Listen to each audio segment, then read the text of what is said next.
బాగా గుర్తుపెట్టుకోండి. పాపము చేస్తూ పాపంలో బతుకుతున్నప్పుడు, పాపంలో జీవిస్తూ ఉన్నప్పుడు, పాపపు ఆలోచనలలో జీవితాన్ని గడుపుతున్నప్పుడు, పాపంతో సహజీవనం చేస్తున్నప్పుడు, పాపము చేసే అవకాశం ఎప్పుడు వస్తుంది, పాపము చేసే సందర్భం ఎప్పుడు వస్తుంది అని పాపము చేసే అవకాశం కోసం నువ్వు పనిగట్టుకొని ఎదురు చూడవలసిన పరిస్థితి వస్తుంది. పాపాన్ని మానేసి మనస్సు ఇరగొట్టుకొని మంచిగా బ్రతకాలనుకున్నప్పుడు పాపమే నీ దగ్గరికి వస్తుంది. నువ్వు దానికోసం ఎదురు చూడవలసిన అవసరం లేదు.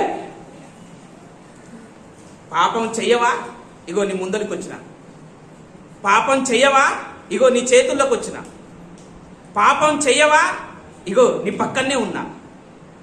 నీవు ఎప్పుడైతే పాపము చెయ్యను, చి ఇది నాకొద్దు అనుకుంటావో అప్పుడు అది నీ ముందరికి వస్తుంది, నీ దగ్గరికి వస్తుంది, నీ కళ్ళ ముందు ఉంటుంది. ఎప్పుడు చెయ్యాలనుకుని నువ్వు అందులో చేసి లీనమై బతుకుతుంటావో దానికోసం కనిపెట్టుకోవాలి. పాపం చేసే అవకాశం ఇంకెప్పుడు వస్తుంది? రేపు వస్తుందా, ఎల్లుండి వస్తుందా, ఆవులు ఎల్లుండి వస్తుందా? వెతకాలి.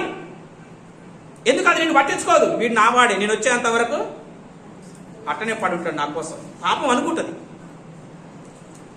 నువ్వు వద్దు అనుకున్నావు అనుకో, అది నీ ఎంట పడుతుంది చేసేంత వరకు. ఇది గుర్తుపెట్టు.